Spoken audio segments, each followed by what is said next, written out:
د المائده مبارکه سوره چې د قران عظیم شان 15مه سوره ده په مدینه منوره کې را نازله شوې ده. 100 مبارک آیاتونه لري. تلاوت او پښتو ترجمه یې له 18 آیت څخه اوري. اعوذ بالله من الشیطان الرجیم. پناه وړم الله تعالی شرل شوی شیطان څخه. بسم الله الرحمن الرحیم. د الله په نوم چې ډیر زیات مهربان پورا رحم لرونکی دی.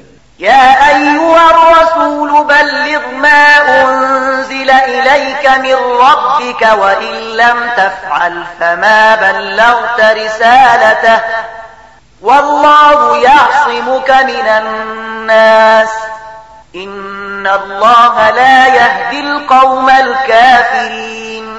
ای پیغمبره څه چې ستا د رب له لوري پر تا نازل کړی شوي دي هغه خلکو ته ورسوه. که داسې دې ونه کړل نو د هغه د پیغمبرۍ حق دې ادا نه کړ. الله د خلکو له شر څخه ستا ژغورونکی دی.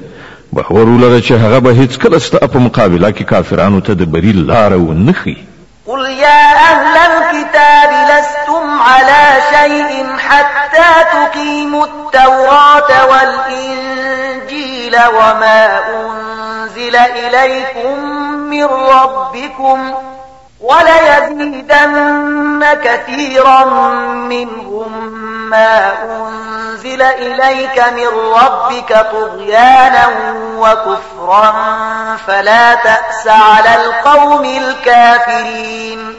بصراحت سره وایي چې ای اهل کتابو تاسو هیڅکله کوم اساس نه لري تر څو پورې چې تورات انجیل او هغه نور کتابونه نافذ نه کړئ چې تاسو د رب له لوري نازل کړی شوي دي.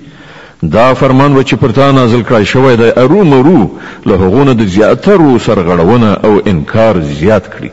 خو د کافرانو په حال باندې څه افسوس مکوه. إن الذين آمنوا والذين هادوا والصابئون والنصارى من آمن بالله واليوم الآخر وعمل صالحا فلا خوف عليهم ولا هم يحزنون. مسلمان وی که يهودي صابي وی او که عیسائی هر څوک چې په الله او د آخرت په ورځ ایمان راوړي او نیک عمل وکړي بشکه چې نه د هغه لپاره د څه ویرې ځای شته او نه د خفګان. لقد أخذنا ميثاق بني إسرائيل وأرسلنا إليهم رسلا كلما جاءهم رسول بما لا تهوى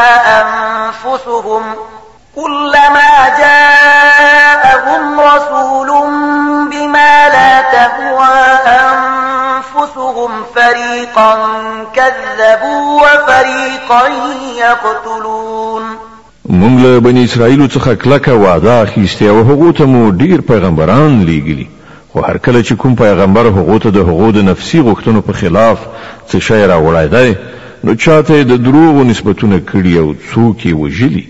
وحسبوا ألا تكون فتنة فعموا وصموا ثم تاب الله عليهم ثم عموا وصموا كثير منهم والله بصير بما يعملون. او لزان سره دا انګیرل د چې څه فتنه راولاړ نشي دې عمل وړاندې کانو شول بیا الله هغه ته بخنه وکړه خو له هغه څخه زیاتره کسان لا زیات وړاندې کانو شول. الله د هغه د ټول حرکتونه ګوري. لقد كفر الذين قالوا إن الله هو المسيح ابن مريم وقال المسيح يا بني إسرائيل اعبدوا الله ربي وربكم وقال المسيح يا بني إسرائيل اعبدوا الله ربي وربكم إنه من يشرك بالله فقد حرم الله عليه الجنة إنه من يشرك بالله فقد حرم الله عليه الجنة ومأواه النار وما للظالمين من أنصار. هغه کسان په یقیني توګه کافر شول چې هغوی وویل چې همدا مسیح بن مریم الله دی. په داسې حال کې چې مسیح علیه السلام ویلي و چې ای بني اسرائیلو د الله بندګي وکړئ چې هغه هم زما رب دی او هم ستاسې. چا چې له الله سره څوک شریک وګاڼه الله پر هغه جنت حرام کړی او د هغه استوګنځی دوزخ دی او د داسې ظالمانو هیڅ مرستندویان نشته. لقد كفر الذين قالوا إن الله ثالث ثلاثة وما من إله إلا إله واحد وإن لم ينتهوا عما يقولون ليمسن الذين كفروا منهم عذاب أليم.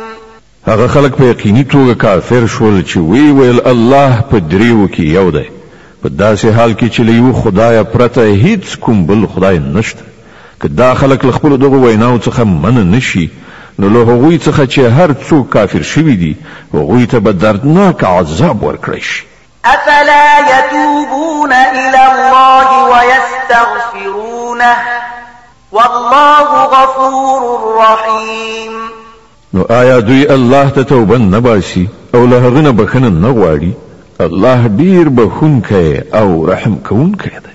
ما المسيح ابن مريم إلا رسول قد خلت من قبله الرسل وأمه صديقة كانا يأكلان الطعام انظر كيف نبين لهم الآيات ثم انظر أنا يؤفكون.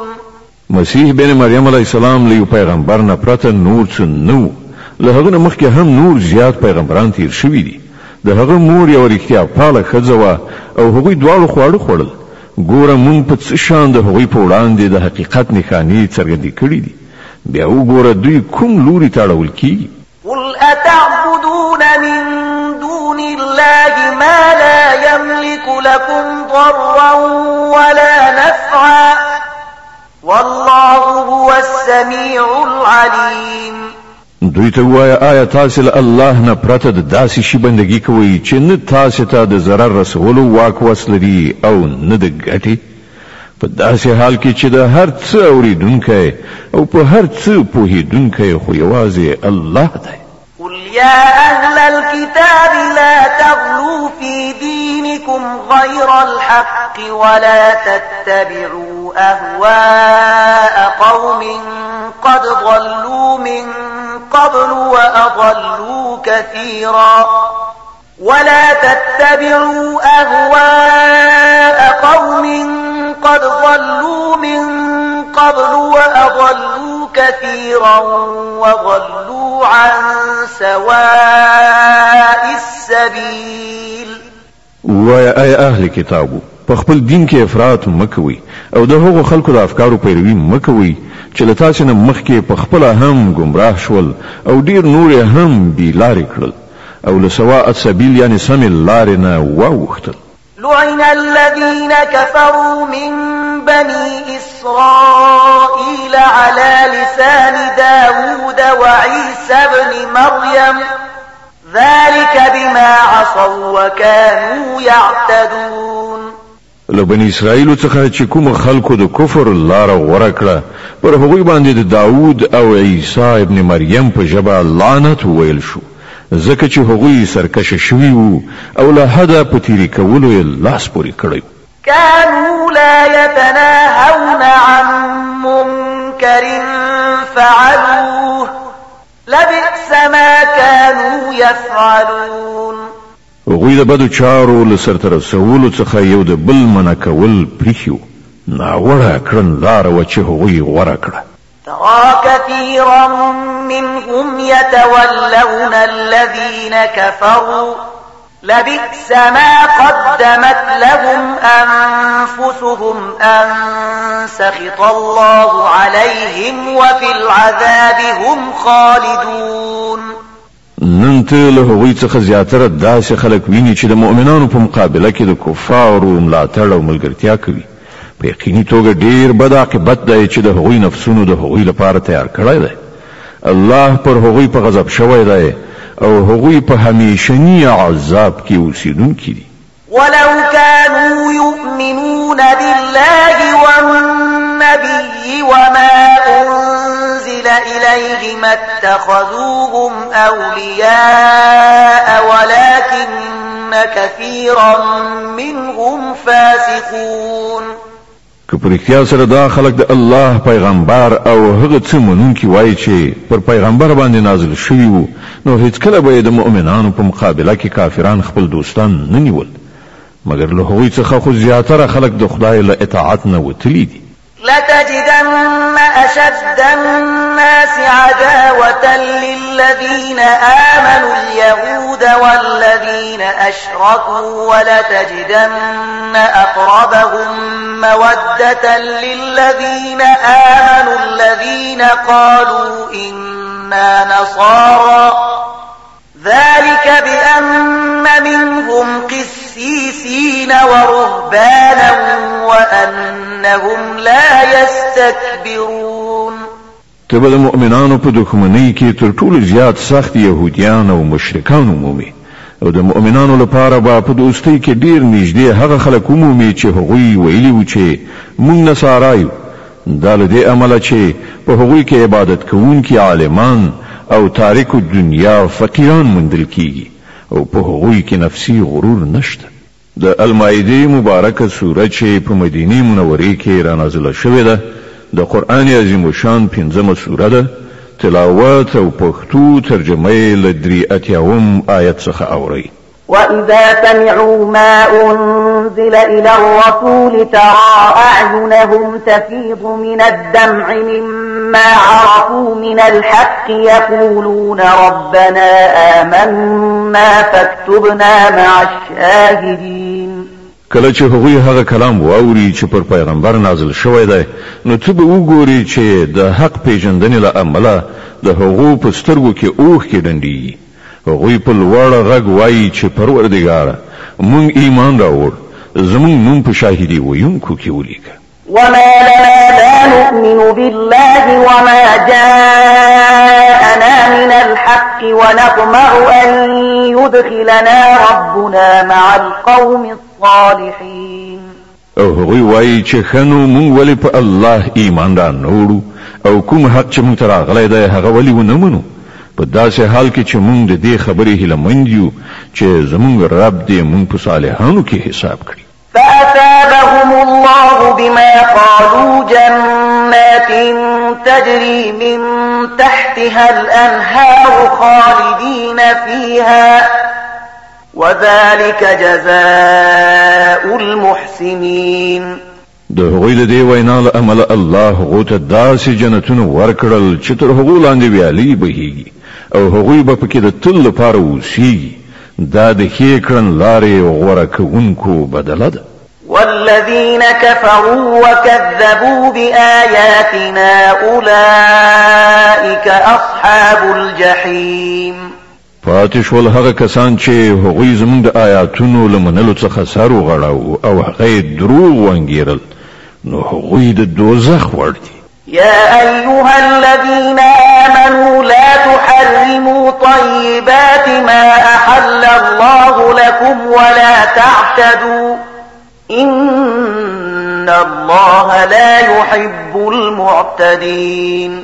اے مؤمنانو، کوم پاک شیان چې الله ستاسو لپاره حلال کړی دي هغه مه حراموئ او له حد نه تیری مه کوئ، تیری کوونکي د الله ډیر بدی سي.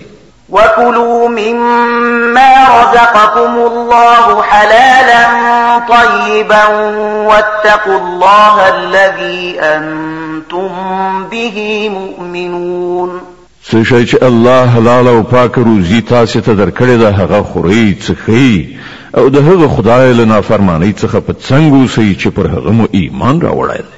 لا يؤاخذكم الله باللغو في أيمانكم ولكن يؤاخذكم بما عقدتم الأيمان فكفارته إطعام 10 مساكين من أوسط ما تطعمون أهليكم فكفارته إطعام 10 مساكين من أوسط ما تطعمون أهليكم أو كسوتهم أو تحرير رقبة فمن لم يجد فصيام 3 أيام ذلك كفارة أيمانكم إذا حلفتم واحفظوا أيمانكم كذلك يبين الله لكم آياته لعلكم تشكرون.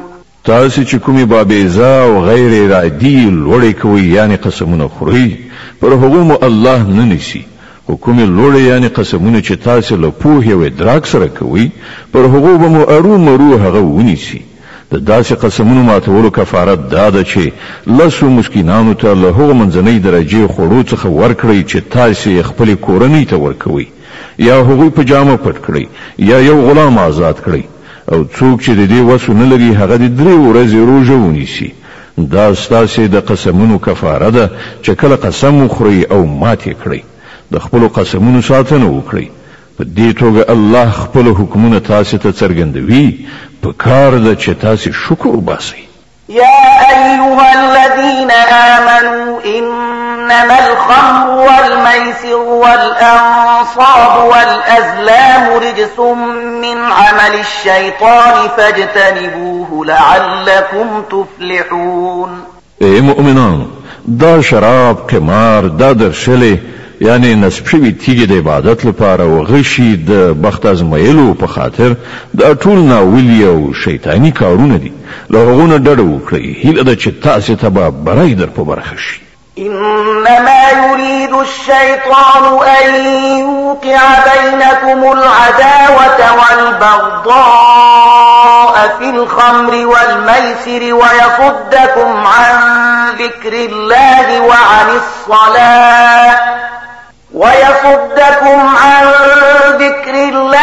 وعن الصلاة فهل أنتم منتهون. شیطان خدا غواړي چې د شراب او خمار په وسیله ستاسو په منځ کې عداوت او دښمنی واچوي او تاسو د خدای له یادولو او لمانځه څخه منع کړي. نو آیا تاسو له دې چارو څخه لاس اخلئ؟ وأطيعوا الله وأطيعوا الرسول واحذروا فإن توليتم فاعلموا أنما على رسولنا البلاغ المبين. د الله او د هغه د پیغمبر خبره ومنئ او د الله او د هغه د رسول نافرمانی څخه رامنه شئ. خو که تاسو حکم ته شا کړه وپوهیږئ چې زمون پر پیغمبر د څرګند حکم رسولو مسؤلیت. ليس على الذين آمنوا وعملوا الصالحات جناح فيما طعموا إذا ما اتقوا وآمنوا وعملوا الصالحات ثم اتقوا وآمنوا ثم اتقوا وأحسنوا والله يحب المحسنين. څوک چې ایمان راوړي او غوره چارې سرته ورسوي هغوی چې مخکې څه خوړلي څښلي وو په هغو به ونیول شي په دې شرط چې په آینده کې له هغو شیانو څخه ځان وژغوري چې حرام کړای شوي دي او پر ایمان ټینګ ودرېږي او ښه کارونه وکړي. بیا چې له کومو شیانو منع وشي له هغو څخه لاس واخلي او څه چې د خدای امر وي هغه ومني. بیا د خدای له ویرې سره ښه کړنلاره ونیسي. الله نیک عمله خلق خوښوي. يا أيها الذين آمنوا ليبلونكم الله بشيء من الصيد تناله أيديكم ورماحكم ليعلم الله من يخافه بالغيب فمن اعتدى بعد ذلك فله عذاب أليم. اے مؤمنان الله به تاسو د هغه ښکار په وسیله په سخت ازموینه کې واچوي چې بیخي ستاسو د لاسونو او نیزو تر کنټرول لاندې راغلي وي. د دې لپاره چې ولیدل شي چې له تاسو نه څوک له هغه نه په غیاب کې ویریږي. نو چا چې له دې اخطار نه وروسته د الله له ټاکل شوي حد نه تیری وکړ د هغه لپاره دردناک عذاب دی. يا أيها الذين آمنوا لا تقتلوا الصيد وأنتم حرم ومن قتله منكم متعمدا فجزاء مثل ما قتل من النعم يحكم به ذوى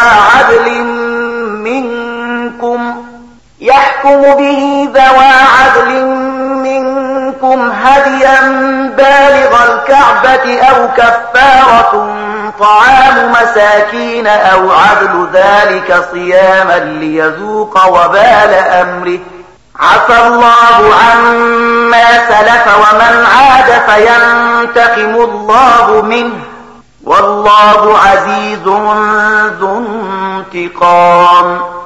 اے مؤمنانو، د احرام په حالت کې ښکار مو وژنئ، او کله تاسو نه چا په پوهه او ادراک سره داسې وکړل نو کوم څاروی چې هغه وژلی وي نو د همغه انډول یو څاروی به له هغو څارویو نه نظر ورکوي چې د هغه فیصله له تاسو نه دوه تنه عادلان وکړي، او دا نظرانه به کعبې ته رسوله کیږي. که دا نه وي نو د دې ګناه په کفاره کې به څو مسکینانو ته خواړه ورکوئ، یا به د هغو په اندازه روژې نیسئ تر څو چې هغوی د خپلو کړو خوند وڅکي.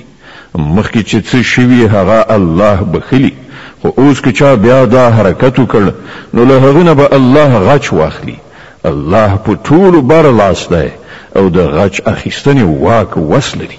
أحل لكم صيد البحر وطعامه متاعا لكم وللسيارة وحرم عليكم صيد البر ما دمتم حرما واتقوا الله الذي إليه تحشرون.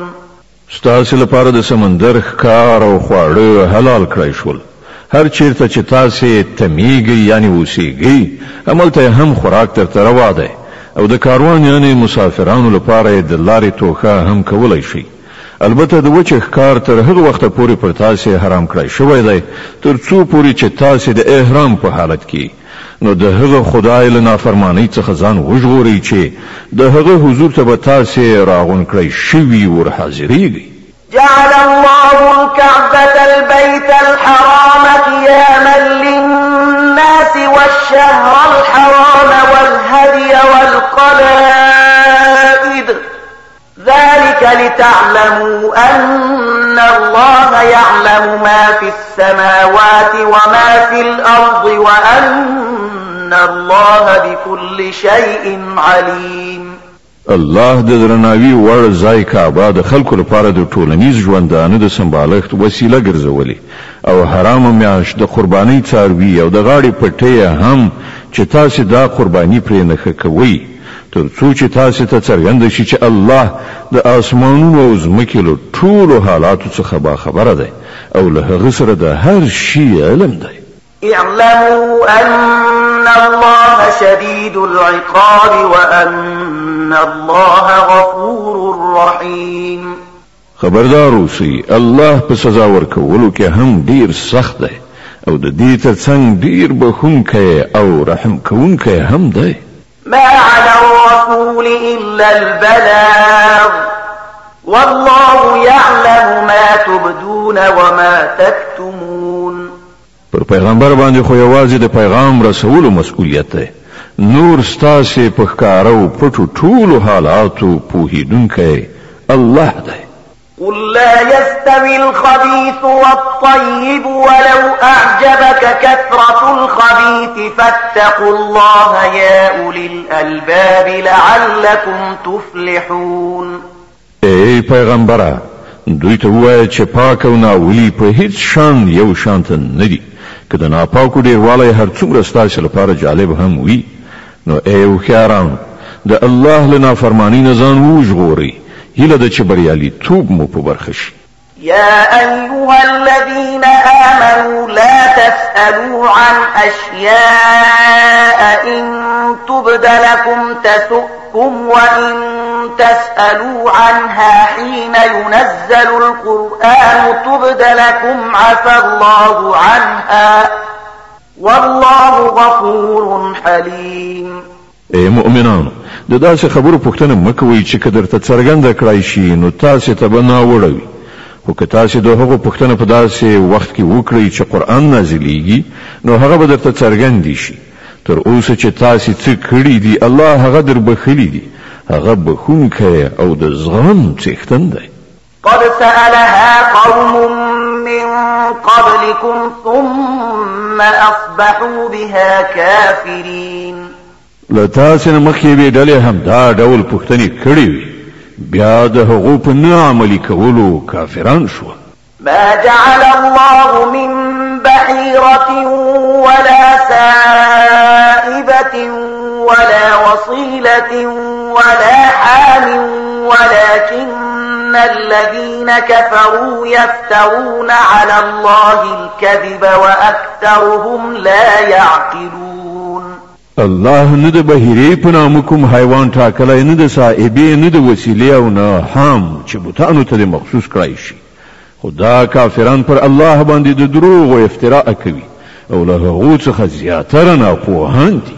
وإذا قيل لهم تعالوا إلى ما أنزل الله وإلى الرسول قالوا حسبنا ما وجدنا عليه آباءنا أولو كان آباؤهم لا يعلمون شيئا ولا يهتدون. او کله چې هغه ته ویل کېږي چې د هغه قانون په لوري راشي چې الله نازل کړی دی او د پیغمبر خواته راشي نو هغوی په جواب کې وایي چې زموږ لپاره خو صرف هماغه کړنلاره بس ده چې پر هغې باندې موږ خپل پلرونه نیکونه میندلي دي. آیا دوی د پلرونو نیکونو څخه تقلید کوي که څه هم چې هغوی په هیڅ نه پوهیږي او له سمې لارې نه خبر قدر هم نه وي؟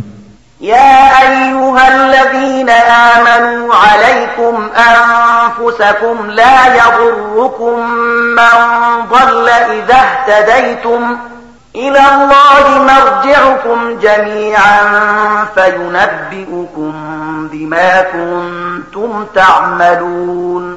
اے مؤمنان د ځان فکر وکړئ د بل چا بېلاریتوب تاسو ته څه زیان نشي رسولی که تاسو په خپله پر سمه لاره یاست. د الله لوري ته ستاسو ټول ورګرځېدل دي بیا به هغه تاسو ته دروغ ښیي چې تاسو څه کول. يا أيها الذين آمنوا شهادة بينكم إذا حضر أحدكم الموت حين الوصية اثنان ذوى عدل منكم أو آخران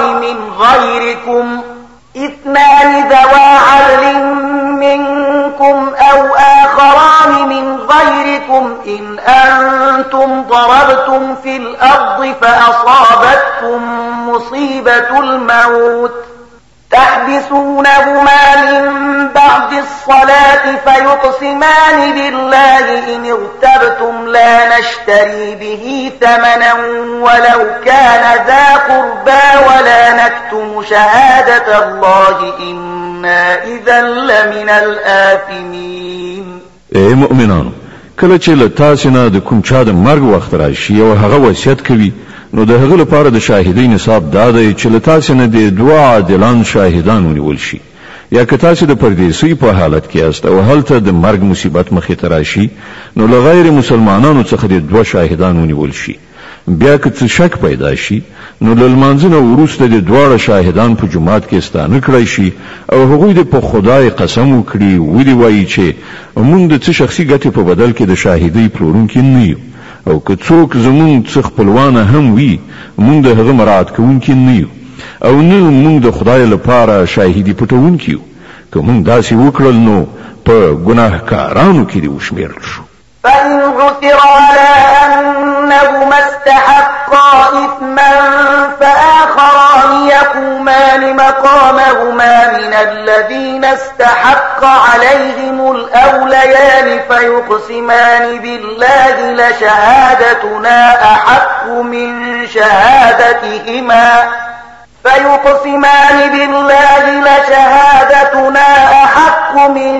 شهادتهما وما اعتدينا إنا إذا لمن الظالمين. خو که ښکاره شي چې دغه دواړو خپل ځان په ګناه کې اخته کړی دی نو بیا د هغو په ځای د دوه نور داسې کسان چې د هغوی په پرتله د شاهدۍ ویلو زیات اهلیت لري له هغو خلقو څخه دې راپاتېږي چې د هغو حق خوړل شوی وي او هغوی د په خدای قسم وخوري ودې وایي چې زموږ شاهدي د هغو د شاهدۍ په پرتله زیاته په حق ده او موږ په خپله شاهدۍ کې څه زیاتی نه دی کړی. که موږ داسې وکړو نو له ظالمانو څخه دې وشمېرل شو.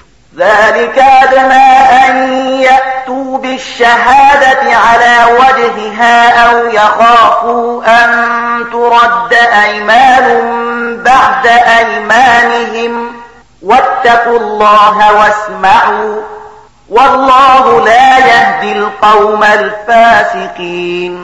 په دې ترتیب زیاته هیله کېدای شي چې خلک به بیخي رښتیا شاهدي ووهي یا به لږ تر لږه له دې خبرې وویریږي چې د هغو قسمونو وروسته نه چېرته په دوهمو قسمونو تردید شي. له الله نه وویریږي او د هغه حکم واورئ. الله نافرماني کوونکي له خپلې لارښودنې څخه بېبرخې کوي. يوم يجمع الله الرسل فيقول ماذا أجبتم قالوا لا علم لنا إنك أنت علام الغيوب. په هغه ورځ چې الله ټول پیغمبران را ټول کړي پوښتنه وکړي چې تاسو ته څه ځواب درکړ شو نو هغوی به عرض وکړي چې موږ هیڅ نه پوهیږو همدا ته په ټولو پټو حقایقو پوهیږي. إذ قال الله يا عيسى ابن مريم اذكر نعمتي عليك وعلى والدتك إذ أيدتك بروح القدس تكلم الناس في المهد وكهلا وإذ علمتك الكتاب والحكمة والتوراة والإنجيل وإذ تخلق من الطين كهيئة الطير بإذني فتنفخ فيها فتكون طيرا بإذني وتبرئ الأكمه والأبرص بإذني وإذ تخرج الموتى بإذني وإذ كففت بني إسرائيل عنك إذ جئتهم بالبينات فقال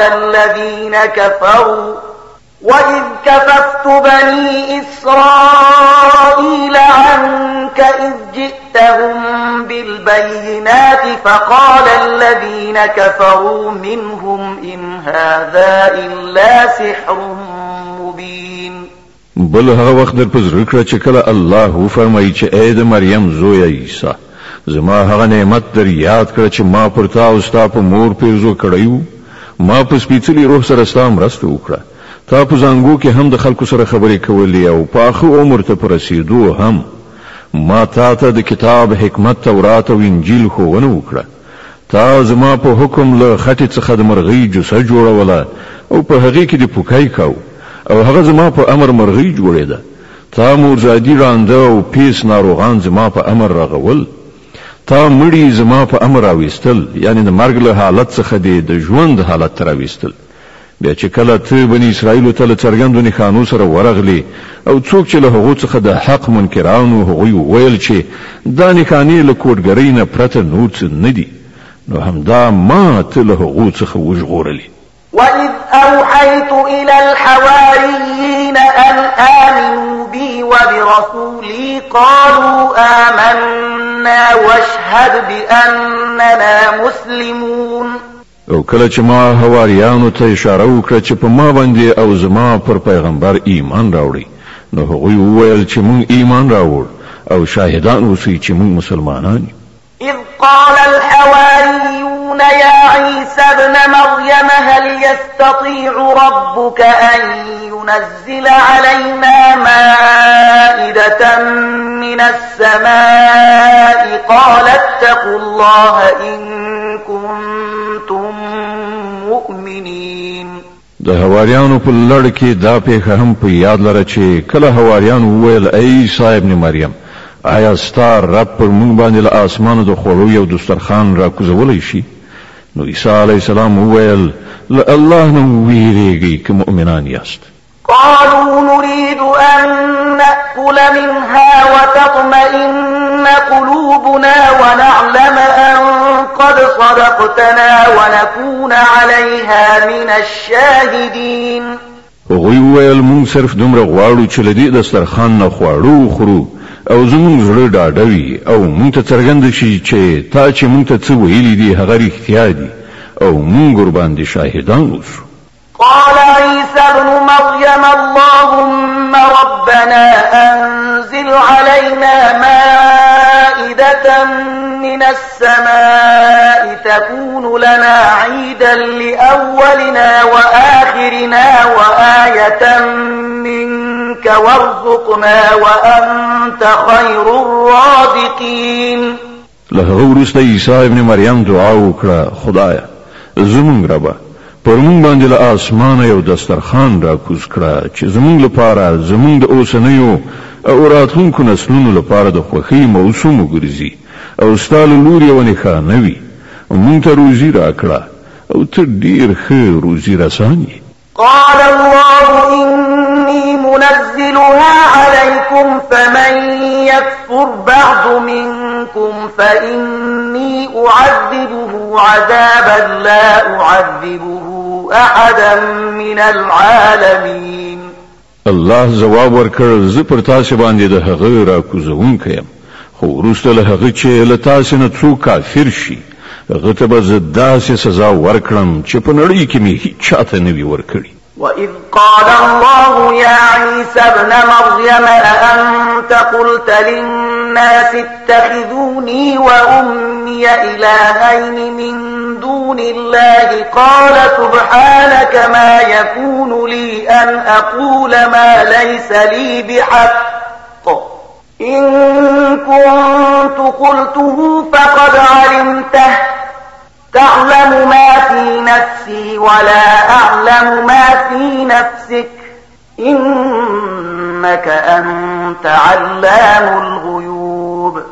لنډه دا کله چې د دې ښېګڼو په یادولو الله وفرمایي چې ای عیسی ابن مریم، آیا تا خلکو ته ویلي وو چې له خدایه پرته ما او زما مور هم په خدایي سره ونیسئ؟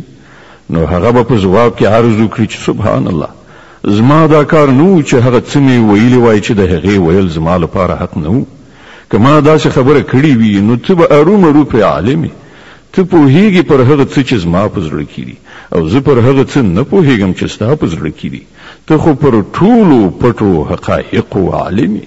ما قلت لهم إلا ما أمرتني به أن اعبدوا الله ربي وربكم وكنت عليهم شهيدا ما دمت فيهم فلما توفيتني كنت أنت الرقيب عليهم وأنت على كل شيء شهيد.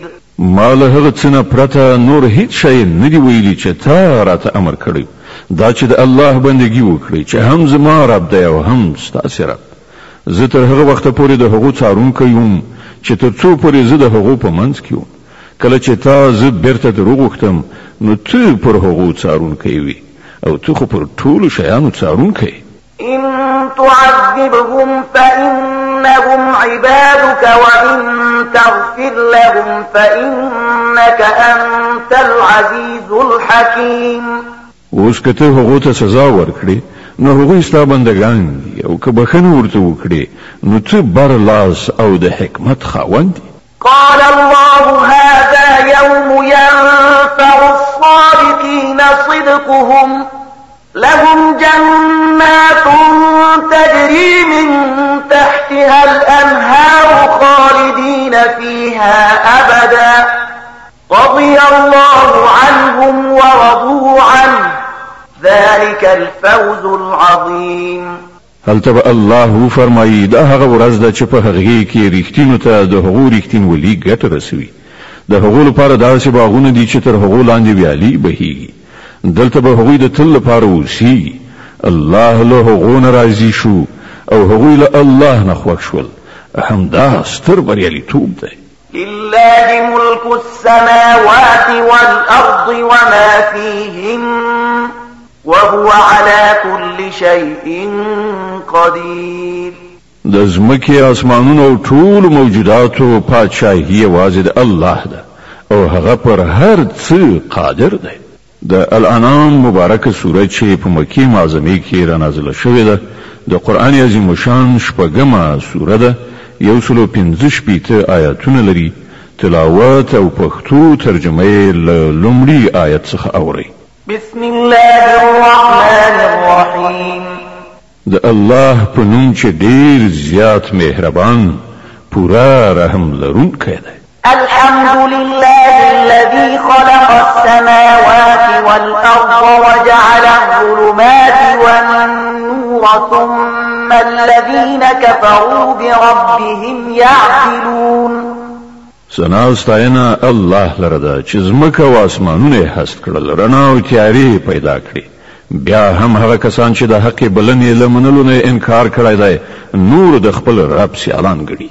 هو الذي خلقكم من طين ثم قضى أجلا وأجل مسمى عنده ثم أنتم تمترون.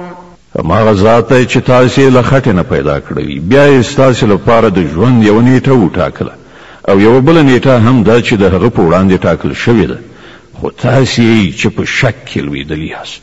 وهو الله في السماوات وفي الأرض يعلم سركم وجهركم ويعلم ما تكسبون.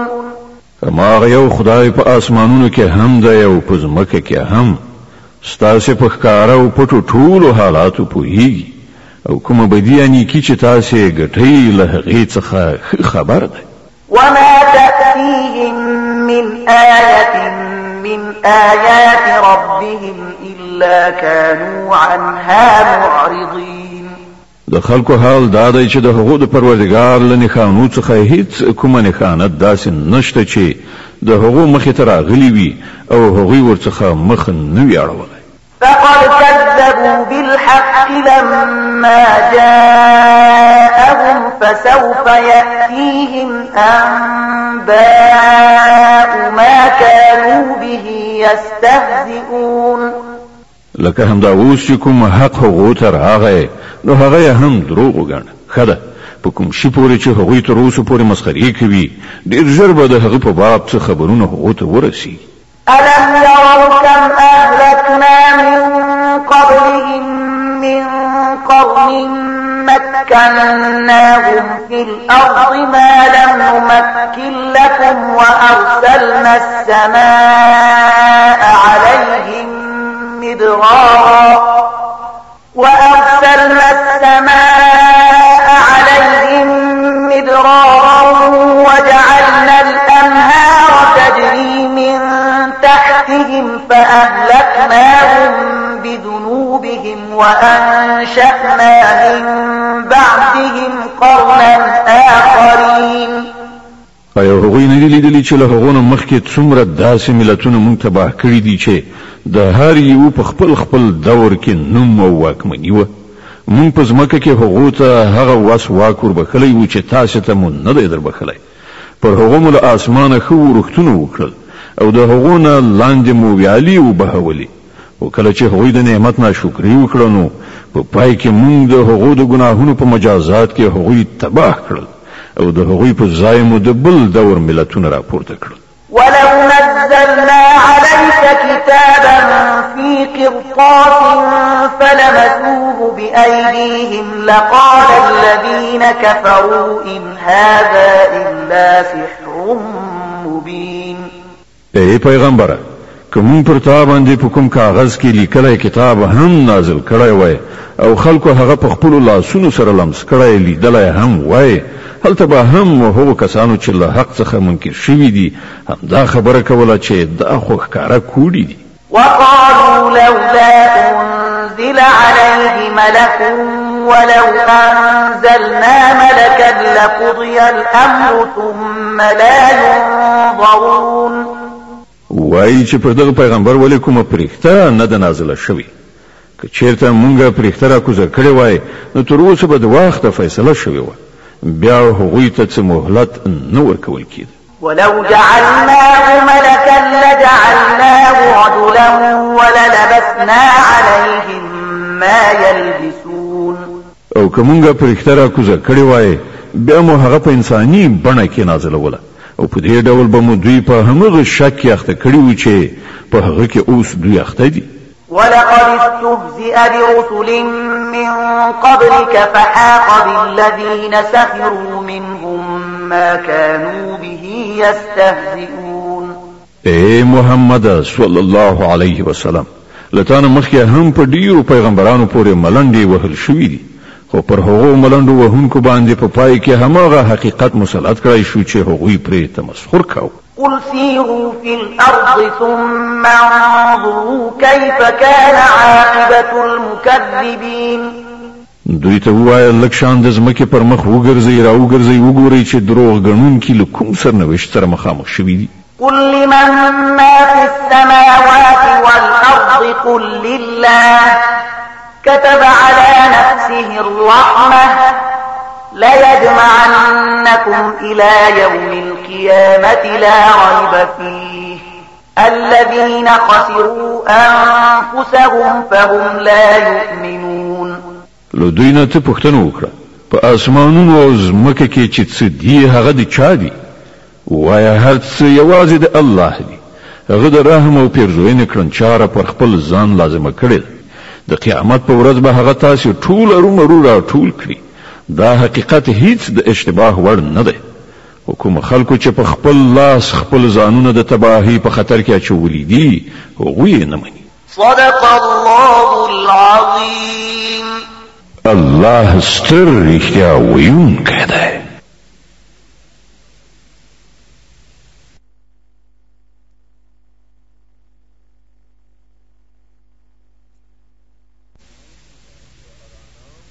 د الانام مبارکه سوره چې د قران عظیم شان شپږمه سوره ده په مکه معظمه کې را نازله شوې ده. 115 مبارک آیاتونه لري. تلاوت او پښتو ترجمه یې له 14 آیت څخه اوري.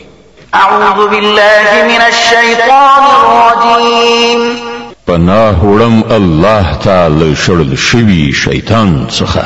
بسم الله الرحمن الرحیم. د الله په نوم چې ډیر زیات مهربان پورا رحم لرونکی دی. وله ما سكن في الليل والنهار وهو السميع العليم.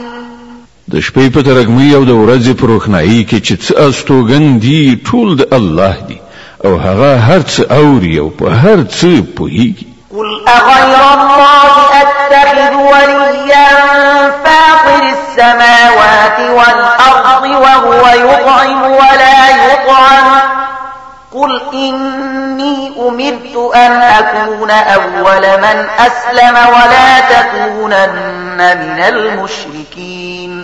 ويزل الله څخه پرته کوم بل څوک د ځان سرپرست وټاکم. هغه خدای پرېږدم چې د ځمکې او اسمانونو هستونکی دی او هغه چې روزي ورکوي روزي اخلي نه، یعنی هغه ته روزي ورکول کیږي نه. وایم ما ته خو همدا امر شوی دی چې له هر چا څخه مخکې زه د هغه په وړاندې د تسلیم سر ښکته کړم او په تاکید سره ویل شوي دي چې که څوک مشرک کیږي شي دي ته په هیڅ صورت له مشرکانو څخه مه کیږه. قل إني أخاف إن عصيت ربي عذاب يوم عظيم.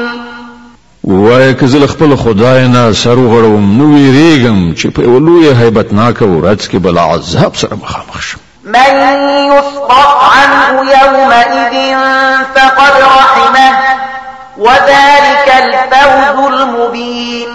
په هغه ورځ چې څوک له عذاب وژغورل شو په هغه باندې الله ډیر لوی رحم وکړ او همدا څرګند بریالیتوب دی. وإن يمسسك الله بضر فلا كاشف له إلا هو وإن يمسسك بخير فهو على كل شيء قدير. که الله تاسو کوم ډول زیان ورسوي نو له هغه پرته بل څوک نشته چې تعالی هغه زیان څخه وژغورلی شي او که هغه تاسو په کومه ښېګڼه ګټه درواړوي نو هغه د هر څه وس واک لري. وهو القادر فوق عباده وهو الحكيم الخبير. هغه پر خپل بندگانو پورا برلاسه واکمن دی او د حکمت څښتن او با خبره دی. قل أي شيء أكبر شهادة قل الله شهيد بيني وبينكم وأوحي إلي هذا القرآن لأنذركم به ومن بلغ أئنكم لتشهدون أن مع الله آلهة أخرى قل لا أشهد قل إنما هو إله واحد وإنني بريء مما تشركون. لدوینه پوښتنه وکړه د چا شاهدی تر هر چا لویه ده؟ و زما او ستاسې ترمنځ الله شاهد دی او دا قرآن ماته د وحی په وسیله را لېږل شوی دی تر څو چې تاسې او هر هغه څوک چې دا ورته رسیږي ټول خبردار کړم. آیا په رښتیا سره تاسې دا شاهدي وهلی شئ چې له الله سره نور خدایان هم شته؟ و زه خدا شاهدي هیڅکله نشم ویلی. ویا خدای خو هماغه یو دی او زه له هغه شرک څخه په قطعي ډول بیزار یم چې تاسې پکې اخته یاست. الذين آتيناهم الكتاب يعرفونه كما يعرفون أبناءهم الذين خسروا أنفسهم فهم لا يؤمنون. کوم کسانو ته چې مون کتاب ورکړی دی هغوی دا خبره داسې بې له اشتباه څخه پیژني لکه چې هغوی د خپلو زامنو په پیژندنه کې له هیڅ اشتباه سره نه مخامخ کیږي. کوم کسانو چې په خپل ځان په تباهۍ کې اچولی دی هغوی دا نه مني. ومن أظلم ممن افترى على الله كذبا أو كذب بآياته إنه لا يفلح الظالمون. او له هغه چانه به غټ ظالم څوک وي چې پر الله باندې د دروغ او بهتان وایي یا د الله نښانې دروغ وګڼي دا یقیني ده داسې ظالمان هیڅکله بری نشي موندلی. ويوم نحشرهم جميعا ثم نقول للذين أشركوا أين شركاؤكم الذين كنتم تزعمون. په کومه ورځ چې موږ دوی ټول را پاڅو او له مشرکانو څخه پوښتنه وکړو چې اوس ستاسې هغه انګېرلي برخوال چیرته دي چې تاسې هغه خپل خدایان ګڼلي وو؟ ثم لم تكن فتنتهم إلا أن قالوا والله ربنا ما كنا مشركين. نو هغوی بل دې پرته بل فتنه را پورته نشي کړای چې یعنی په دې دروغ ویلو خوله واضح کړي چې ای زموږ بادار پر تا باندې قسم چې موږ هیڅکله مشرکان نه وو. انظر كيف كذبوا على أنفسهم وضل عنهم ما كانوا يفترون. وګوره په هغه وخت کې به دوی په څه ډول پر خپل ځان دروغ وټپي او هلته به د هغو ټول خود ساخته معبودان تری تم شي. ومنهم من يستمع إليك وجعلنا على قلوبهم أكنة أن يفقهوه وفي آذانهم وقرا وإن يروا كل آية لا يؤمنوا بها حتى إذا جاءوك يجادلونك يقول الذين كفروا إن هذا إلا أساطير الأولين. لدوینه ځینې کسان داسې دي چې غوږ ږدي ستا خبرې اوري خو دا دی چې موږ د هغوی په زړونو باندې پردې اچولي دي چې د هغو له امله هغوی پرې هیڅ نه پوهېږي او د هغو په غوږونو کې مو کوڼوالی پیدا کړی دی چې د هر څه له اورېدو سره سره هم څه نه اوري. هغوی که هره نښانه وګوري ایمان پرې نه راوړي ان تر دې چې کله هغوی تا ته راشي د سره شخړه کوي. نو له هغوی څخه چې کومو کسانو د انکار فیصله کړې ده هغوی د ټولو خبرو له اورېدو وروسته هم دا وایي چې دا له یوې زړې کیسې پرته نور څه نه دي. وهم ينهون عنه وينأون عنه وإن يهلكون إلا أنفسهم وما يشعرون. هغوی د دې حق له منلو څخه خلق منع کوي او په خپله هم ورڅخه لرې تښتي. هغوی فکر کوي چې په خپل دغه حرکت سره تا ته څه زیان اړولی شي په داسې حال کې چې اصلا هغوی په خپله د خپلې تباهۍ وسایل برابروي خو هغوی د دې شعور نه لري. ولو ترى إذ وقفوا على النار فقالوا يا ليتنا نرد ولا نكذب بآيات ربنا ونكون من المؤمنين. کاش کې تا د هغه وخت حالت لیدلی شوای چې هغوی د دوزخ په غاړه ودرول شي په هغه وخت کې به هغوی وایي چې کاش کې څه داسې چاره کېدای چې موږ بیرته دنیا ته لیږل شوي وای او د خپل رب نښانې به مو دروغ نه ګڼلې او ایمان به مو راوړی. بل بدا لهم ما كانوا يخفون من قبل ولو ردوا لعادوا لما نهوا عنه وإنهم لكاذبون. په حقیقت کې به هغوی دا خبره صرف له دې کبله وکړي چې په کوم حقیقت باندې چې هغوی پرده غوړولې وه په هغه وخت کې به هغه بې پردې څرګند هغوی په مخ کې ایښي وي او که هغوی بیرته د خپل پخواني ژوندانه لوري ته ولېږل شي نو بیا به همغه هر څه سرته ورسوي چې هغوی ورڅخه منع کړی شوي دي. هغوی خو دي دروغجن، له دې امله د خپلې دغې هیلې په څرګندولو کې به هم له دروغو ویلو څخه کار واخلي. وقالوا إن هي إلا حياتنا الدنيا وما نحن بمبعوثين ولو ترى إذ وقفوا على ربهم قال أليس هذا بالحق قالوا بلى وربنا قال فذوقوا العذاب بما كنتم تكفرون. نن دوی وایي ژوند چې هر څه دی صرف د همدې دنیا ژوند دی او موږ به له مرګ وروسته هیڅکله دوهم ځل پام نه څکولی شو. کاش کې تا هغه منظر لیدلی شوای چې کله دوی د خپل رب په وړاندې ودرولی شي په هغه وخت کې به د هغو رب له هغو څخه پوښتنه وکړي آیا دا حقیقت نه دی؟ دوی به ووایي ولې نه؟ ای زموږ ربه همدا حقیقت دی. هغه به وفرمایي ښه نو اوس له حقیقت څخه د خپل انکار په مجازات کې د عذاب خوند واخلئ. قد خسر الذين كذبوا بلقاء الله حتى إذا جاءتهم الساعة بغتة قالوا يا حسرتنا على ما فرطنا فيها وهم يحملون أوزارهم على ظهورهم ألا ساء ما يزرون. زیان من شول هغه کسان چې له الله سره د خپل یو ځای کېدو خبرې دروغ وګڼ. کله چې په ناڅاپي ډول هغه ساعت را ورسیږي نو همدا خلک به ووایي خواشیني ده لمونږ نه په دې کار کې څومره نیمګړتیا وشوه او د دوی به دا حال وي چې په خپلو اوږو به یې د خپلو ګناهو پیټه یې راخیستی وي. وګوره څومره ناکاره پیټی دی چې دوی په اوږو اخلي. وما الحياة الدنيا إلا لعب ولهو وللدار الآخرة خير للذين يتقون أفلا تعقلون. د دنیا ژوند خو یو لوبه او یو ننداره ده. په حقیقت کې هماغه د آخرت مینه د هغو خلکو لپاره ډیره ښه ده چې غواړي له زیانکارۍ وژغورل شي. نو آیا تاسې له پوهې څخه کار نه اخلئ؟ قد نعلم إنه ليحزنك الذي يقولون فإنهم لا يكذبونك ولكن الظالمين بآيات الله يجحدون.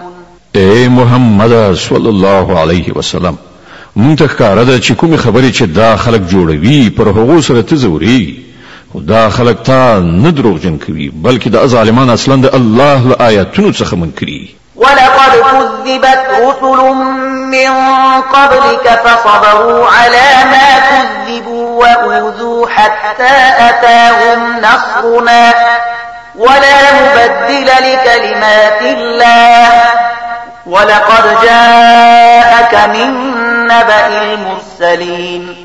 لتانا مخکې هم ډیر پیغمبران دروغجن ګڼل شوي دي خو هغوی په هغه دروغجن ګڼلو او پر هغو کړاوونو باندې چې ورسول شول صبر وکړ تر دې پورې چې هغو ته زموږ مرسته ورسېده. د الله د خبرو د بدلولو وس په هیڅ چا کې نشته او له مخکنیو پیغمبرانو سره چې څه وشول د هغه خبرونه تا ته رسېدلي. وإن كان كبر عليك إعراضهم فإن استطعت أن تبتغي نفقا في الأرض أو سلما في السماء فتأتيهم بآية ولو شاء الله لجمعهم على الهدى فلا تكونن من الجاهلين. بیا هم که د هغو خلکو مخړونه ستا لپاره د زغملو وړ نه وي نو که د زور رسیږي په ځمکه کې تونل ولټوه یا اسمان ته زینه کښېږده او هغوی ته د کومې نښانې راوړلو هڅه وکړه. که الله غوښتي وای نو هغوی ټول پر سم لاره راغونډولای شول.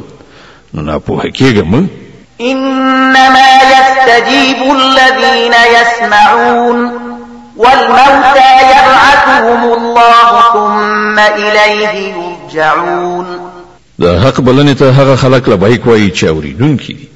پاتې شول مړي نو هغوی خو به الله له قبرونو څخه راپاڅوي او بیا به هغوی د هغه محکمې ته د وړاندې کېدو لپاره بیرته راوستل شي.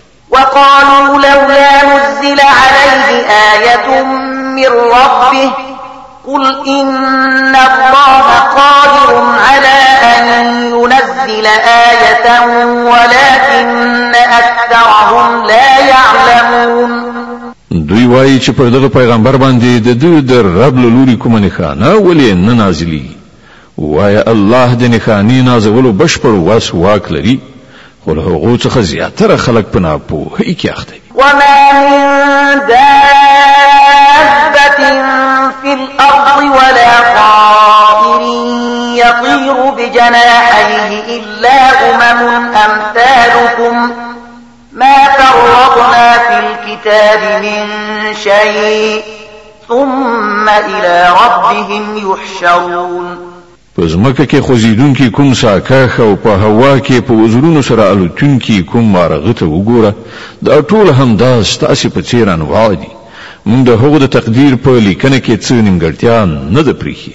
بیا دا ټول د خپل رب لوري ته ورغونډېږي. والذين كذبوا بآياتنا صم وبكم في الظلمات من يشاء الله يضلله ومن يشاء يجعله على صراط مستقيم. حکم خلق چې زمونږ نښانې دروغجنې ګڼي هغوی کاڼه او ګونګیان دي په ترږمیو کې لوېدلي دي. الله چې چاته وغواړي ګمراه کوي او چاته چې خوښه شي پر سمه لاره یې برابروي. د الانعام سوره چې په مکې معظمې کې را نازله شوې ده د قرآن عظیم شان شپږمه مبارکه سوره ده. 115 آیاتونه لري. تلاوت او پښتو ترجمه یې تاسې له 40 آیت څخه اورئ. قل أرأيتكم إن أتاكم عذاب الله أو أتتكم الساعة أغير الله تدعون إن كنتم صادقين. دوی ته وایه لږ شان غور وکړئ راوښئ که کله پر تاسې باندې د الله له لوري کوم لوی غم راځي یا وروستی ساعت را رسیږي نو آیا په هغه وخت کې تاسې له الله نه پرته کوم بل څوک بلئ؟ وایئ که رښتیني یاست. بل إياه تدعون فيكشف ما تدعون إليه إن شاء وتنسون ما تشركون. په هغه وخت کې تاسې همدا الله بلئ بیا که د هغه خوښه شي نو د هغه غم یعنی مصیبت راوستل پر تاسې زندوي. په داسې وختونو کې تاسې خپل انګیرلي شریکان هیروئ. ولقد أرسلنا إلى أمم من قبلك فأخذناهم بالبأساء والضراء لعلهم يتضرعون. لتانا مخکې مون ډیرو قومونو ته پیغمبران لیږلي او هغه قومونه مو په کړاوونو او غمونو اخته کړل تر څو چې هغوی له عاجزۍ سره زموږ په وړاندې سر ښکته کړي. فلولا إذ جاءهم بأسنا تضرعوا ولكن قست قلوبهم وزين لهم الشيطان ما كانوا يعملون. کله چې زموږ له لوري پر هغو سختي راغله نو هغوی ولې عاجزي غوره نه کړه خو د هغوی زړونه لا نور هم سخت شول او شیطان هغوی ته ډاډینه ورکړه چې تاسې چې څه کوئ ښه کوئ. فلما نسوا ما ذكروا به فتحنا عليهم أبواب كل شيء حتى إذا فرحوا بما أوتوا أخذناهم بغتة فإذا هم مبلسون.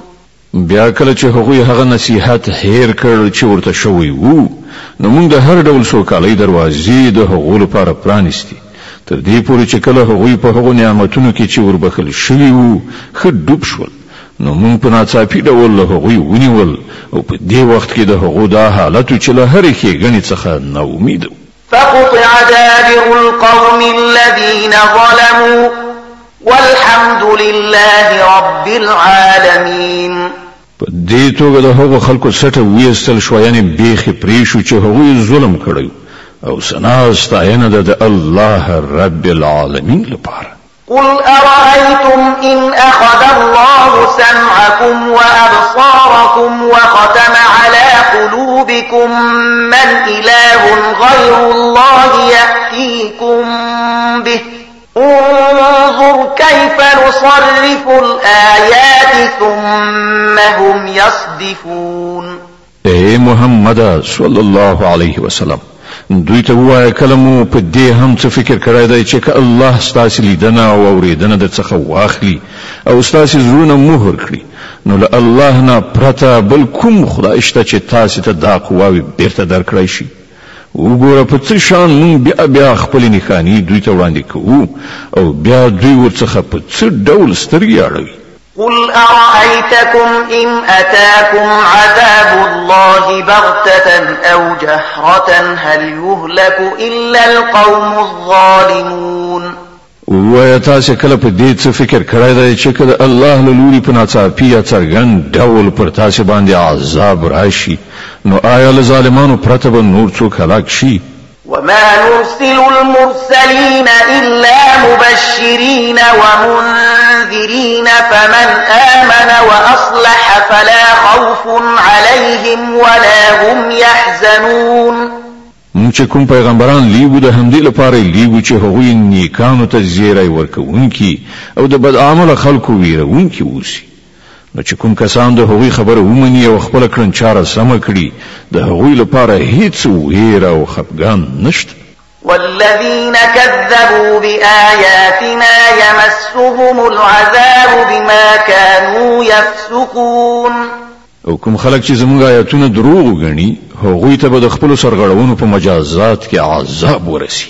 قل لا أقول لكم عندي خزائن الله ولا أعلم الغيب ولا أقول لكم إني ملك إن أتبع إلا ما يوحى إلي قل هل يستوي الأعمى والبصير أفلا تتفكرون.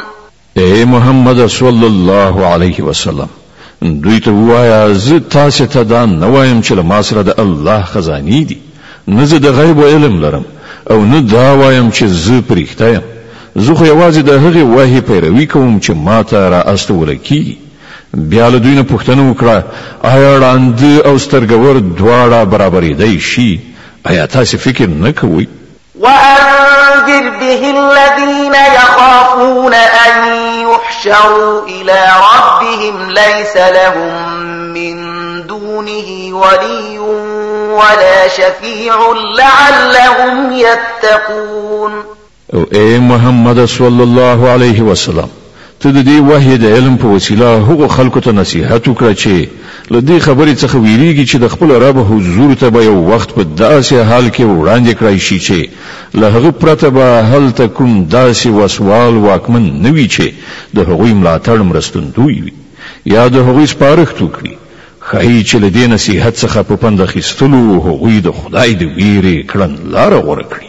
ولا تطرد الذين يدعون ربهم بالغداة والعشي يريدون وجهه ما عليك من حسابهم من شيء وما من حسابك عليهم من شيء ما عليك من حسابهم من شيء وما من حسابك عليهم من شيء فتطردهم فتكون من الظالمين. او کوم خلک چې شپه او ورځ رب ته لاس په دعا دي او د هغه خوښي غواړي، هغوی له خپل ځانه لرې مشړه. د هغوی له حساب نه د هیڅ شي پیټی پر تا نشته او ستا له حساب نه د هیڅ شي پیټی پر هغو نشته.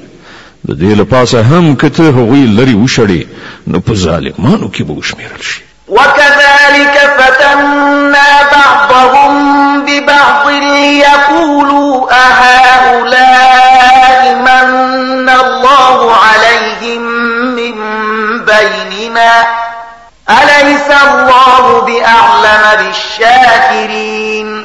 په اصل کې مونږ په دې توګه له دې خلکو څخه ځینې د دین او نور په وسیله په آزمایښت کې اچولي ترڅو هغوی دوی وګوري وایي آیا دغه دی هغه خلک چې پر دوی باندې زمون په منځ کې د الله لورینه او مهرباني شوې ده؟ هو آیا خدای خپل شکر ایستونکي بندگان له دوی نه ډیر ښه نه پیژني؟ وَإِذَا جَاءَكَ الَّذِينَ يُؤْمِنُونَ بِآيَاتِنَا فَقُلْ سَلَامٌ عَلَيْكُمْ كَتَبَ رَبُّكُمْ عَلَى نَفْسِهِ الرَّحْمَةَ أَنَّهُ مَنْ عَمِلَ مِنكُمْ سُوءًا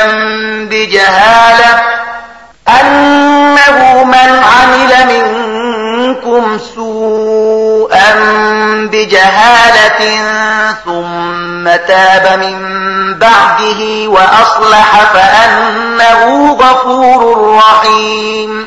کله چې تا ته هغه خلک راشي چې زمون پر آیاتونو ایمان راوړي نو هغوی ته وایا سلام پر تاسو. ستاسو رب د رحم او مهرباني کړن چاره پر خپل ځان باندې لازمه کړی ده. دا د هغه رحم او مهرباني ده چې کله تاسو نه څوک په ناپوهۍ سره د کومې بدۍ مرتکب شوی وي بیا له هغه وروسته توبه وباسي او خپل رویه اصلاح کړي نو هغه ورته بخښنه کوي او له نرمۍ څخه کار اخلي. وكذلك نفصل الآيات ولتستبين سبيل المجرمين. او په دې ډول مونږ خپل نښانې په ډاګه څرګنده وړاندې کوو ترڅو چې د مجرمانو لاره بیخي ښکاره شي. قل إني نهيت أن أعبد الذين تدعون من دون الله قل لا أتبع أهواءكم قد ضللت إذا وما أنا من المهتدين. اے محمد صلی الله علیه وسلم دوی ته وایي چې تاسو چې الله نه پرته نور بلئ د هغو له بندګۍ کولو نه زه منع کړی شوی یم. وایه زه به ستاسې د نفسي غوښتنو پیروي ونه کړم. که ما داسې وکړل نو ګمراه شوم او د سمې لارې موندونکو څخه نه شوم. قل إني على بينة من ربي وكذبتم به ما عندي ما تستعجلون به إن الحكم إلا لله يقص الحق وهو خير الفاصلين. وایه زه د خپل رب له لوري څخه پر یو روښانه دلیل ولاړ یم او تاسې هغه دروغ ګڼلی دی. اوس زما په واک کې هغه څه نشته چې د هغو لپاره تاسې تلوار نیولی یاست. د فیصلې ټول واک د الله دی. همغه حق بیانوي او همغه ډیر ښه فیصله کوونکی دی.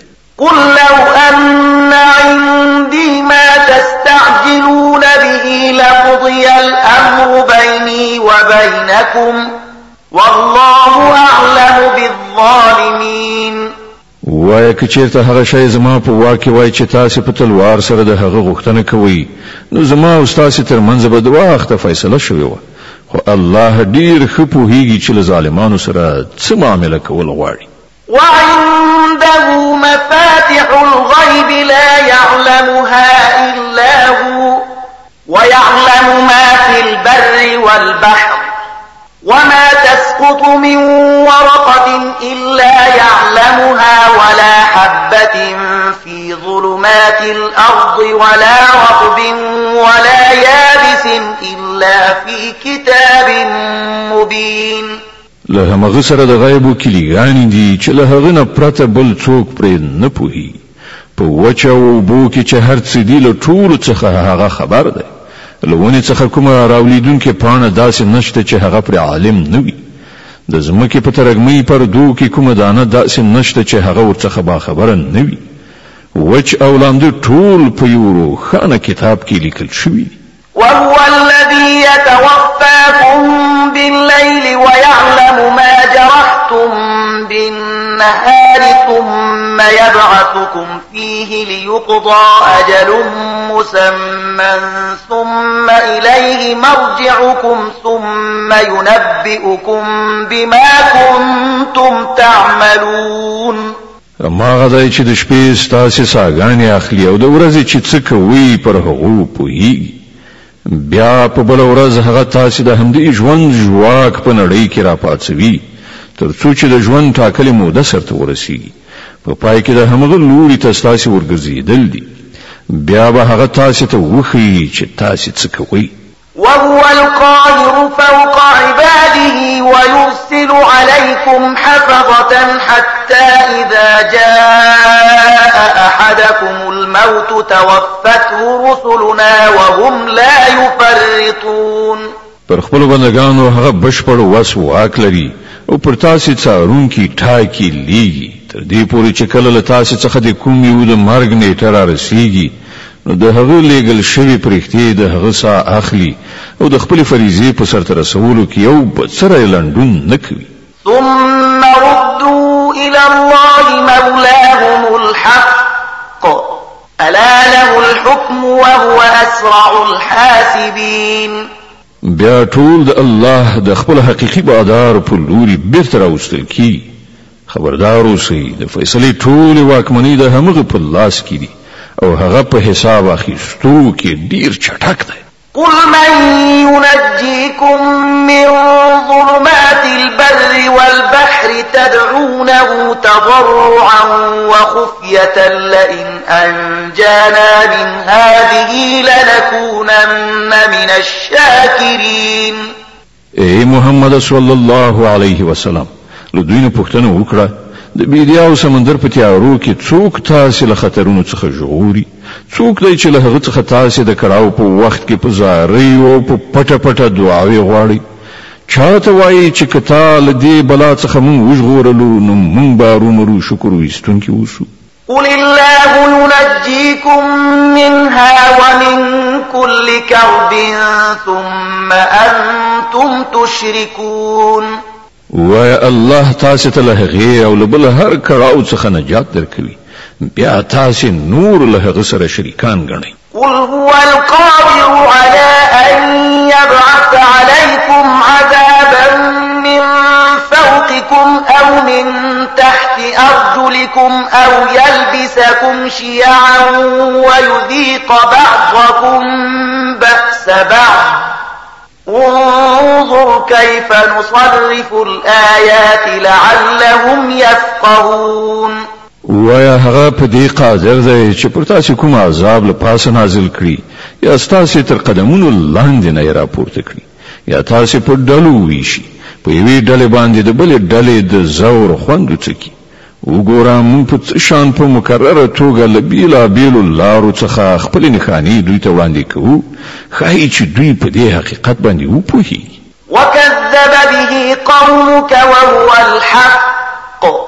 قل لست عليكم بوكيل ستا قوم له هغه څخه انکار کوي حال دا دی چې هغه حقیقت دی دوی ته وایي چې زه پر تاسو باندې د محافظ په حیث نه یم مقرر شوی لكل نبأ مستقر وسوف تعلمون د هر خبره د څرګندېدو وخت ټاکلی دی ډیر ژر به تاسو په خپله په عاقبت باندې پوه شئ د الانعام سوره چې په مکې معظمې کې را نازله شوې ده د قرآن عظیم الشان شپږمه مبارکه سوره ده 115 آیاتونه لري تلاوت او پښتو ترجمه یې له 8 آیت څخه اورئ وإذا رأيت الذين يخوضون في آياتنا فأعرض عنهم حتى يخوضوا في حديث غيره وإما ينسينك الشيطان فلا تقعد بعد الذكرى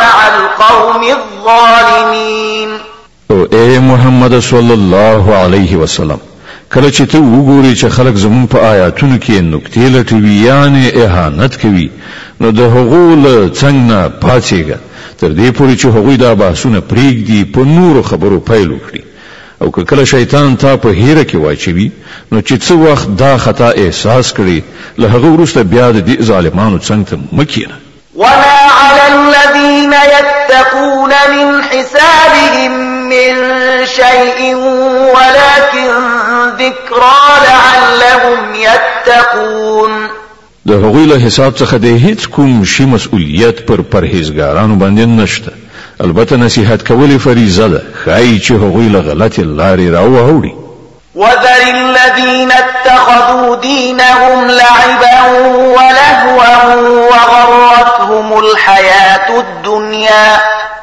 وذكر به أن تبسل نفس بما كسبت ليس لها من دون الله ولي ولا شفيع وإن تعدل كل عدل لا يؤخذ منها أولئك الذين أبسلوا بما كسبوا لهم شراب من حميم وعذاب أليم بما كانوا يكفرون.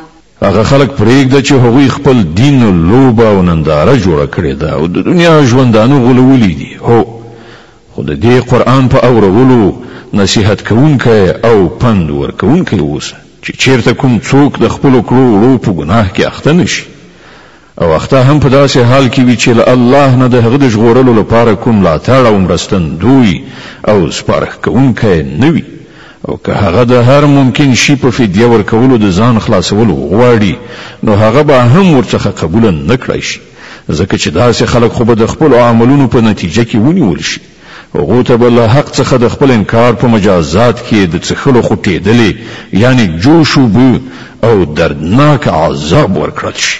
قل أندعو من دون الله ما لا ينفعنا ولا يضرنا ونرد على أعقابنا بعد إذ هدانا الله كالذي استهوته الشياطين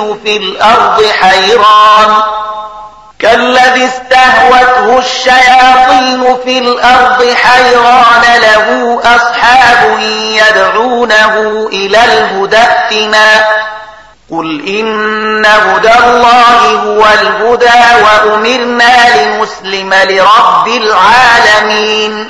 اے محمد صلی الله علیه وسلم لدوی نه پوښتنه وکړه آیا موږ الله نه پرته هغه وبلو چې نه موږ ته ګټه رسولای شي نه زیان او کله چې الله موږ ته سم لار راښودلې ده نو آیا موږ اوس په خپلو پوندو شاته وڅرخیږو آیا موږ خپل حالت د هغه چا په څیر کړو چې شیطانانو هغه په بیدیا کې لار ورکای کړی وي او هغه حیران د الله ګرځي را ګرځي په داسې حال کې چې ملګری ورته ناری وهي چې داسې راشه دا سم لار ده وایا په حقیقت کې خو سم رهبری یوازې د الله رهبری ده او د هغه له خوا مونږ ته دا امر شوی دی چې د کائناتو د څښتن په وړاندې د اطاعت سر ښکته کړئ. وأن أقيموا الصلاة واتقوه وهو الذي إليه تحشرون.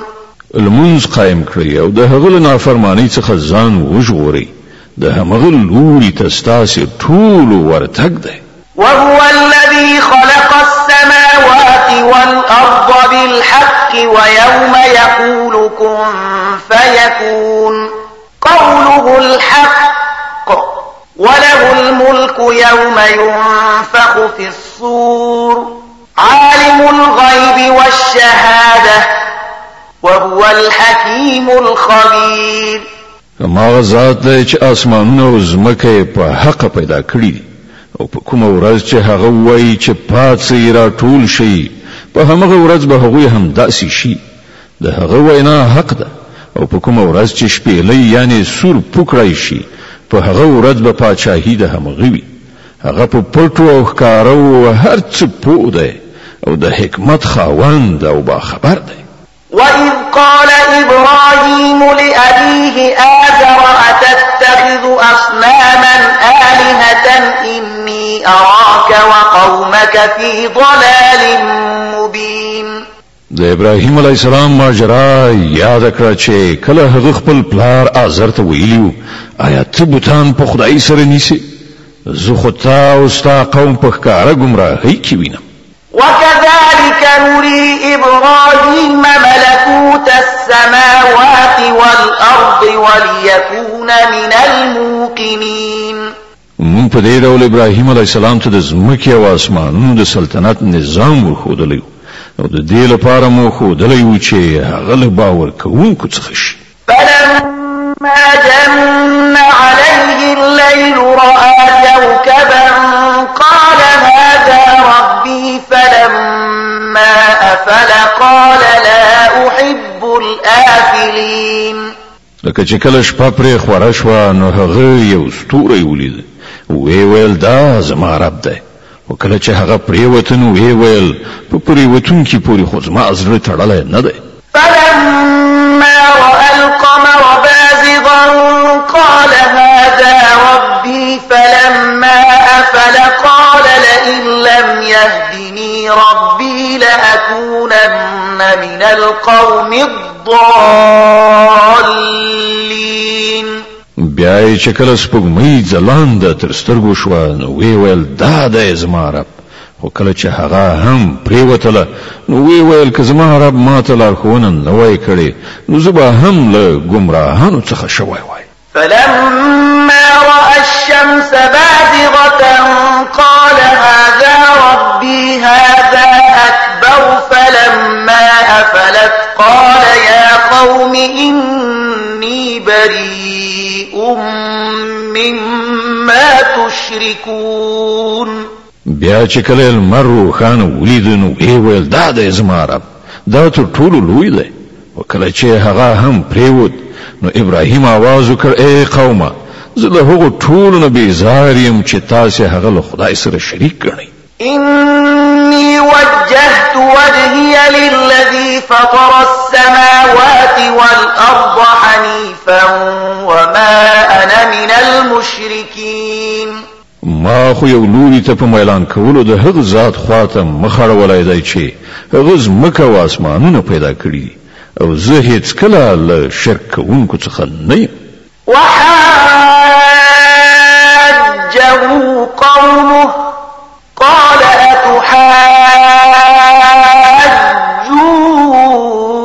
أتحاجوني في الله وقد هدان ولا أخاف ما تشركون به إلا أن يشاء ربي شيئا وسع ربي كل شيء علما أفلا تتذكرون. د هغه قوم له هغه سره په جګړه لاس پورې کړ نو هغه قوم ته وویل آیا تاسو د الله په کار کې له ما سره جنګیږئ په داسې حال کې چې هغه ماته سم لاره راښودلې ده او زه ستاسو له انګیرلو شریکانو څخه نه ویریږم. هو که زما د رب څه خوښه وي نو هغه ارومرو کېدای شي.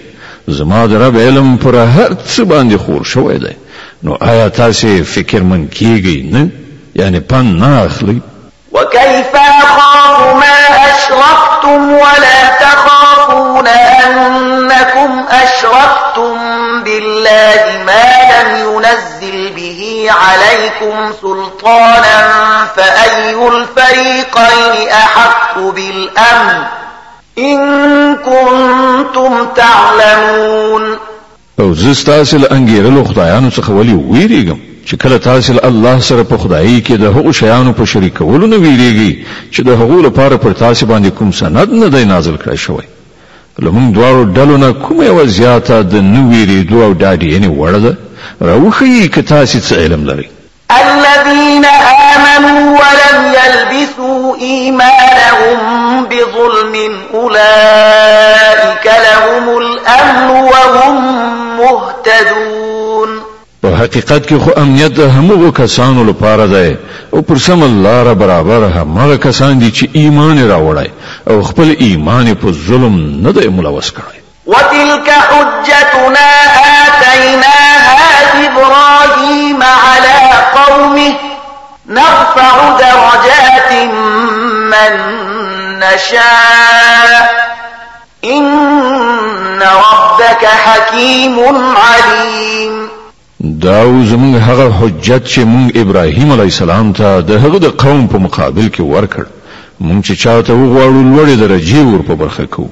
حق دا دی چې ستا رب ډیر د حکمت خاوند او د علم څښتن دی. ووهبنا له إسحاق ويعقوب كلا هدينا ونوحا هدينا من قبل ومن ذريته داود وسليمان وأيوب ويوسف وموسى وهارون وكذلك نجزي المحسنين.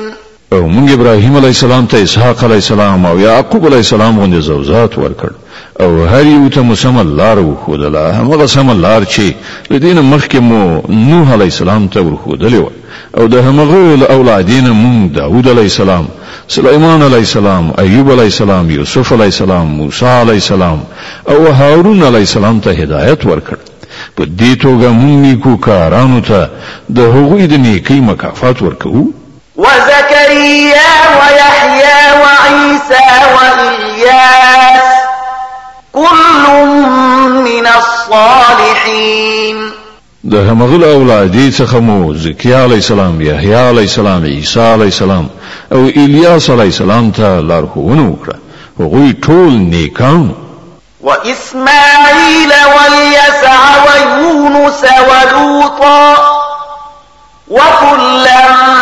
فضلنا على العالمين د همغه کورنۍ څخه مو اسماعیل علیه السلام یاسع علیه السلام یونس علیه السلام او لوط علیه السلام ته لار وښوده له دوی نه هر یو ته مونږ پر ټولو نړیوالو لوړتیا وروبخله ومن آبائهم وذرياتهم وإخوانهم واجتبيناهم وهديناهم إلى صراط مستقيم دغه راز د هغو پلرونو نیکونو د هغو اولادې او د هغوی له ورونو څخه زیاترو باندې مونږ پیرزوینه وکړه هغوی مو د خپل خدمت لپاره غوره کړل او هغوی ته مو د سمې لارې ښوونه وکړه ذلك هدى الله يهدي به من يشاء من عباده ولو أشركوا لحبط عنهم ما كانوا يعملون